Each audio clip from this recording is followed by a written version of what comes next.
Okay guys, UFC 314 is this weekend. I'm going to break down every single fight on the card, talk about the fights a little bit. I'm going to give my predictions on the fight and give the method of victory as well. So for the first fight of the night, we have Nora Knoll versus Haley Cohen. Cohen hasn't won yet in the UFC, and Knoll's only UFC loss was a split decision. I think she's faced the better competition overall. She has a bit better of a resume. So I'm going to say Knoll by decision here. I'm not going to spend too much time on the early prelims. I'll probably break them down a bit more in depth as we go along. Moving on to the next one, we got Tresean Gore versus Marco Tulio. And I'm going to take Marco Tulio here. Gore does have a pair of subs in his last two fights, but I could see him getting finished by Tulio here. I wouldn't be shocked if Gore got a finish too by submission, but I'm leaning more towards the Tulio KO. He has pretty heavy hands. He's on a bit of a KO streak, so that's where I'm going to go with this one. On the next fight in the prelims, we have Sue Mudaraj versus Mitraposo. Now, Sue is the favorite on the betting odds here, and he does have a lot of exciting fights, but he's on a 3-fight losing skid. Mitch lost to the undefeated Andre Lima last fight, and that's not a bad loss. I rate it better than the guys that Sue lost to in his skid. You know, he had that war with Matt Schnell, but he also lost to Matt Schnell, and that's not a very good loss. I see a lot of value in this underdog line, and honestly, I'm going to say Mitraposo will probably win by finish here, either KO or sub. I just can't bet on a guy who's on a 3-fight losing streak. Next fight up, we have Mikhail Olenczynchuk versus Cedric Dumas. Now, Mikhail is 1-4 in his last 5. His strength of schedule has been a lot tougher than Dumas's, to be fair, but it's hard to bet on somebody on such a bad skid. But I mean, Dumas doesn't have any finishing power that he's portrayed in the UFC yet. All his wins are decisions, and they're not super high-level competition like Mikhail has faced. This one's a toss-up for me. I could see either a Mikhail Olenczynchuk KO being the most likely outcome, but all around, I would just be skeptical betting on this one. I could also see a Dumas decision. I mean, if I had to give it to anybody, I don't know. It's tough. I might lean Olenczynchuk finish. He did start the Holland fight very well, and he just got caught in an armbar. But again, like I said, this one's a toss-up. I don't have a super in-depth prediction here. It's a coin flip for me. I wouldn't be surprised to see either guy get the nod on this one. Now, next up, we have Darren Elkins versus Julian Erosa. This is Battle of the Veterans right here. Erosa's biggest weaknesses so far in the UFC are to KO artists, and I just don't trust 40-year-old Darren Elkins' power at this age. I don't think he's going to get the finish over Erosa. That being said, I don't know if Erosa's going to be able to get off his signature guillotine. Elkins only has 1 pro loss out of his 11 losses to submission. So I'm going to lean towards a decision win for Erosa here, maybe 29-28. Maybe Elkins stuns him in a round and has a good round, but overall, I would lean Julian Erosa. And next up, we have Chase Hooper versus Jim Miller. Chase Hooper is trying to collect wins over all the lightweight unks in the division. Now, I don't think he's going to get a sub here like his previous few. Jim has really good ground game and hasn't been submitted since he fought Charles Oliveira back in 2018. But I can definitely see a Chase Hooper decision here. I don't agree with the odds being minus 1,000 in favor of Hooper. You know, just never put those odds into your picks, in your parlays. They're just not worth it if you look back at guys like Peyton Talbot or other super heavily favored guys. But for the sake of the prediction, I'm definitely still going to lean towards Chase Hooper. I think it's the safer bet. But people are definitely counting out Jim Miller a bit too much. I think that he still has the ability to win. I just don't think he's going to here. And we also have a number 1 contender fight potentially. In the women's division, we have Yan Xiaonan versus Verna Jandiroba. And this one's tough. This might be one of the hardest ones to call on the whole card. You never know who's going to show up when you have these top-level fights. Both ladies have looked really good recently. Jandiroba is on a 4-fight win streak compared to Yan's a 1-fight win streak. But both looked dominant in their last fight. Yan, even though it was a 1-fight win streak, her loss was to Zhang Weili. And she probably had the closest fight of Zhang Weili's title reign. I don't know who I'm going to lean here. Maybe I'll say Yan Xiaonan by decision. She has a little bit of a better resume, I'd say, than Jandiroba. But again, this one's also a toss-up. But for the sake of a prediction, I'll probably lean Yan Jianan by decision, I'll say. Now, next up, rounding out the prelims, we have Dan Ige versus Sean Woodson. Now, this is an interesting one. Dan's record over his last few fights don't tell the whole story. You know, he was, honestly, I would say that he was on the poor end of scorecards against Bryce Mitchell, honestly.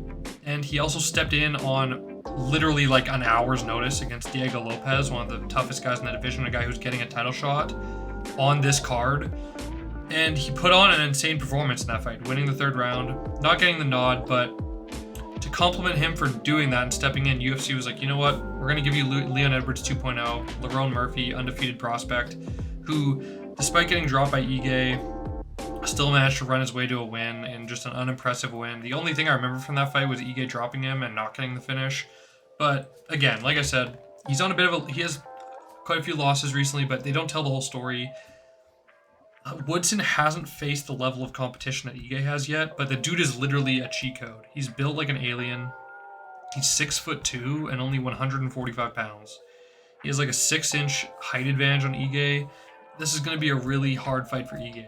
Now, I want Ige to win, but I could see this being a Woodson decision where he just uses his height to his advantage. Maybe similar to the Jourdain fight where he just has a hard time getting inside and getting his punches off, and Woodson just kind of circles around and, you know, wins off points. I could see that being the most likely case here.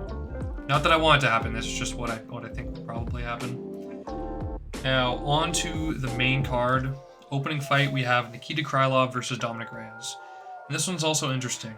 Both guys have a bit of momentum going into this fight. Reyes is riding a 2-fight KO streak, and Krylov is on a 3-fight win streak. But Krylov hasn't fought in over 2 years. We don't know if he'll step back in and have any ring rust, where Reyes got both of his wins last year alone. Now, his Anthony Smith fight was kind of hard to watch. Anthony Smith was crying on his walkout. His coach had just passed away, and he was like asking Reyes to hurt him so he could feel something. All around weird fight to watch. Not impressive from Reyes, but just I don't think he wanted to go out there and dust him. It was just a weird performance altogether. But the Dustin Jacoby KO was still impressive nonetheless. It was a return to form for Reyes, and the odds do have Reyes as a slight underdog here, which given his previous skid is fair. I don't see Krylov subbing Reyes though.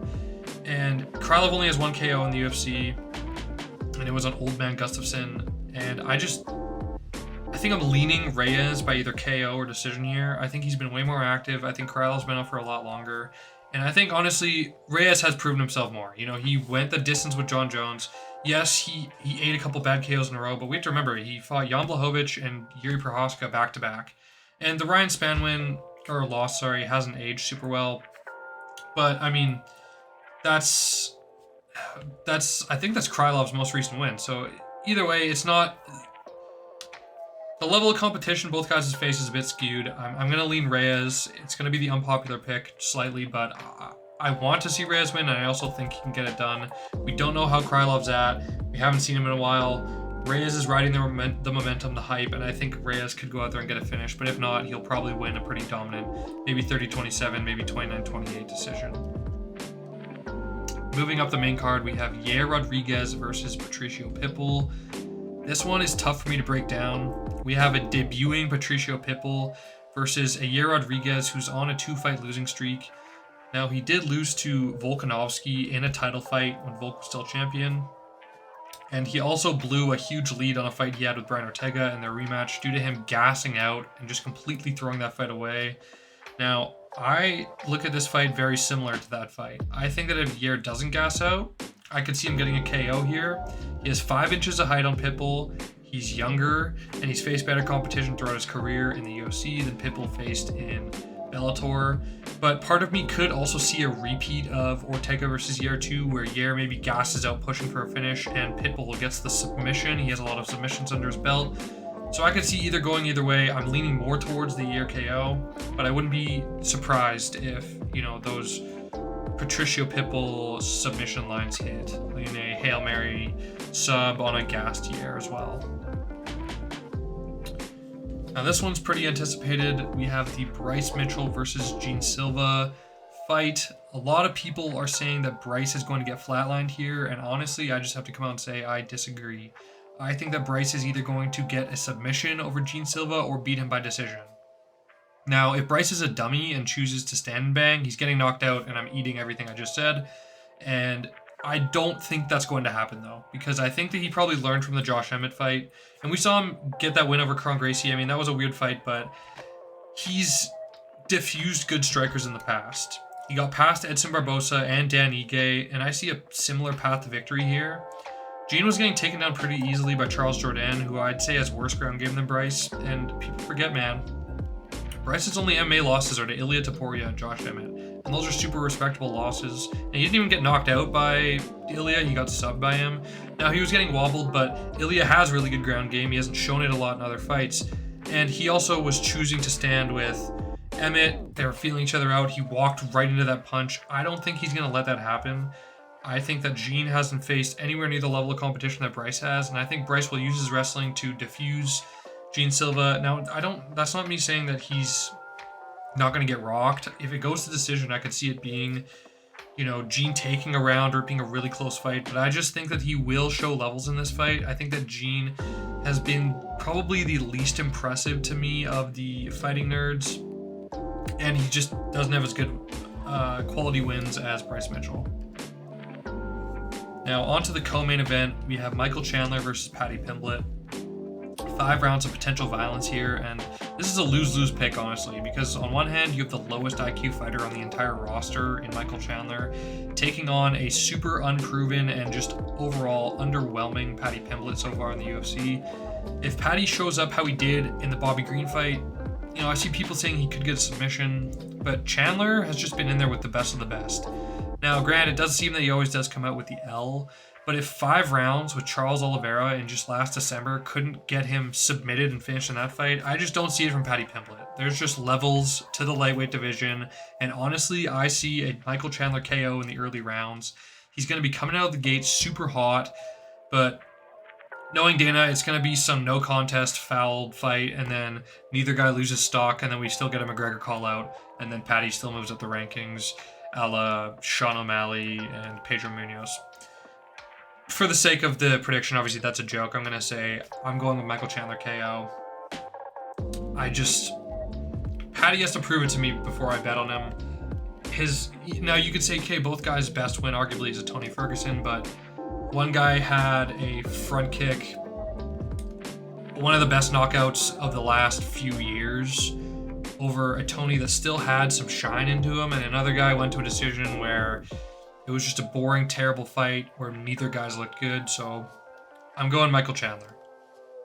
And in the main event, Volkanovski versus Lopez. Now, in preparation for this, I rewatched Volkanovski versus Yair Rodriguez, and man, Volk has an effortless takedown into the KO. It was such an insane finishing sequence, but you really have to question how somebody comes back after a layoff of over a year following 2 crushing KOs. Lopez has been on fire. Last year, he had 3 ranked wins, and he looked incredible in the Ortega fight and the Youssef fight. Now, in the Dan Ige fight, there was a bit of context to it. He had to weigh in 3 times the night before because Ortega is just super unprofessional. Couldn't make the weight, called for a catch weight, couldn't make the weight again, had to pull out, and then Dan Ige stepped off the couch, and then he had to make weight for a 3rd time. So there was some rust there. He was obviously exhausted and drained, and he still did win the first 2 rounds. And even then, he still got the win.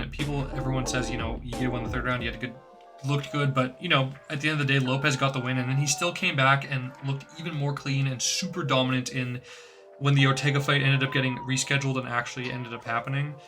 So it hurts me to do this, but it's just one of those things. Volk has to prove that he can win before I can pick him again.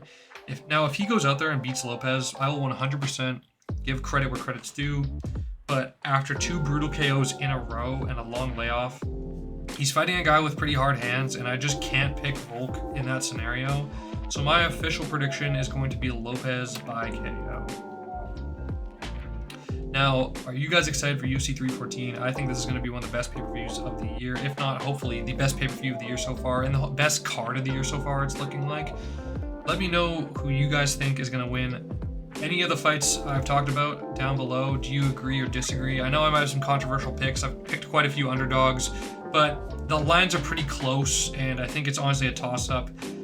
You know, it's not like I was out there picking Jim Miller or anything, but anyways, let me know what you guys think down below. Are you excited for 314? Who do you think is winning the main event, and who do you think is going to get fight of the night? Let me know down below, and yeah, I'll see you guys on Sunday for my tier list of the card. See ya.